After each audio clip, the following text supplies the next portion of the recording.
Hi, guys. It's Mrs. Alaka. I'm here to talk to you about one of our next goals.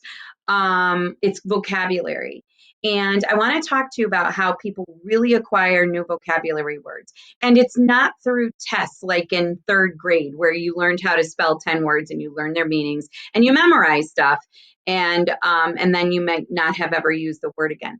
That's not how people really acquire vocabulary. You can gain some words that way, but most of your vocabulary, hundreds of thousands of words, were not acquired in that way.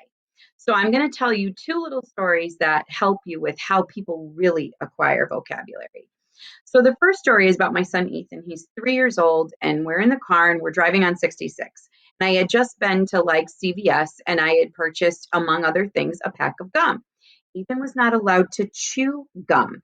I was a new mom. Gums, car seat could be a mess. So we're in the car and we're driving, and Ethan goes, "Mommy, can I have some gum, please?"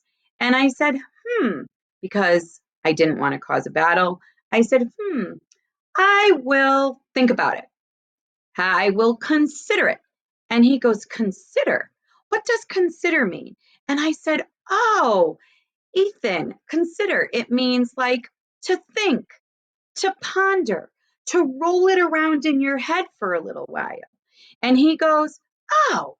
So we're driving and we're listening to music. And then he goes, "Mommy, have you considered it yet?" I'm still considering it, Ethan. And we drive a little while later. "Mommy, are you done considering it? Have you considered it yet, Mommy?" I'm still thinking about it. We get up to the light near my house. "Mommy, are you done? Have you considered it yet?" I knew as a mom and as a person who has studied how people really do get vocabulary, I was really proud. My son learned the word consider at a very early age, and he still has that word. I'm going to share with you another word. This one incorporates, the story incorporates both Aaron and Ethan. So this is a few years later, same road. I'm on 66. It's around Christmas time. And the night before, we had just finished watching the Peanuts Charlie Brown Christmas special. And um, we're singing songs. Ethan is singing jingle bells, jingle all the way. And Aaron's like bells, bells, bells, bells, bells, bells, bells.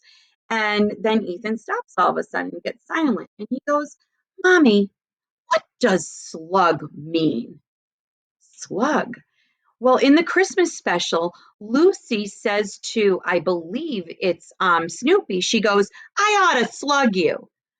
Earlier that year, I had taught Ethan how to kill slugs in the garden by drowning them in beer or using salt because they were killing my basil. Basil is very important.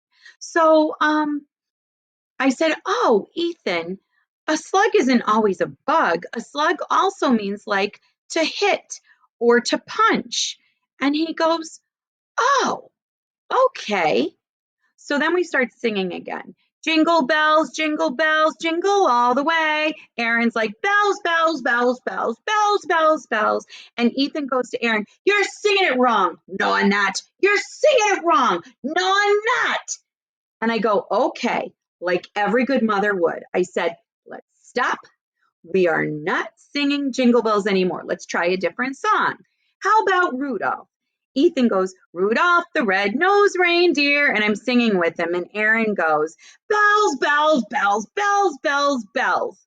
And Ethan goes, "You're singing it wrong." "No, I'm not. You're singing it wrong." And Aaron turns around and goes, "Mommy, slug him." Now, while that is not a very proud mom moment, that one child wants me to smack the other child, I knew both kids had learned the word slug. Watch the next video for the steps on how to attain vocabulary.